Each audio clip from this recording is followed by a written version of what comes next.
Bwana Yesu asifiwe. Kristo amekuwa mwaminifu katika maisha yangu na tumeona wema wake na fadhili zake. Tukaona kwake hakuna hasara. Leo tumekuwa na wakati mzuri sababu tumeshiriki neno la Bwana kuhusu kufanya mambo kama unamfanyia Bwana.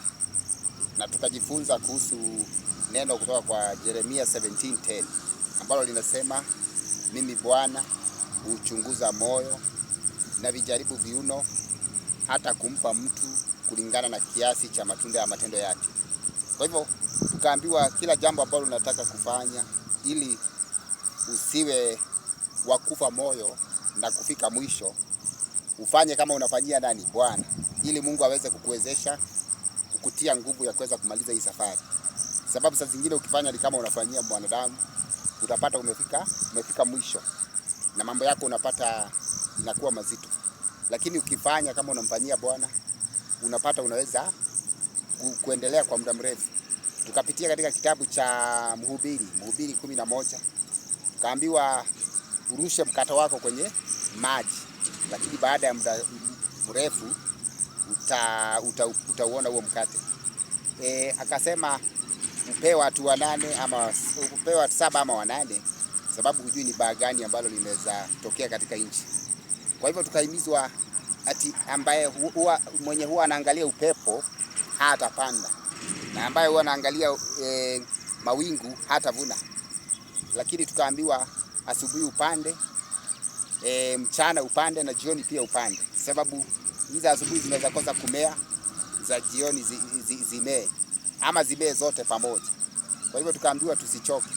Tukaambiwa kazi ya Bwana anapoifanya hawezi jua huwa anafanya kazi namna gani, sababu kama vile mtoto huwa anajiumba katika tumbo la mama, hivyo ndio Bwana huwa huwezi jua kazi ya Bwana, sababu unapatanga amefanya jambo limefanyika.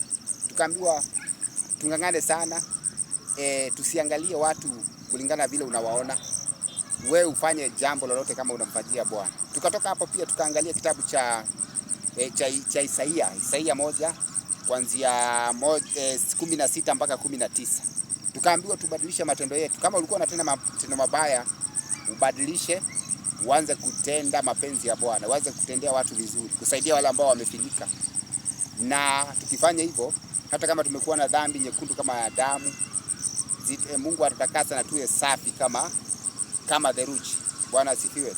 Kwa hivyo Mungu ni mwaminifu. Ameongea pia kupitia kwa kitabu cha Maombolezo 3 kuanzia 22 mpaka 40.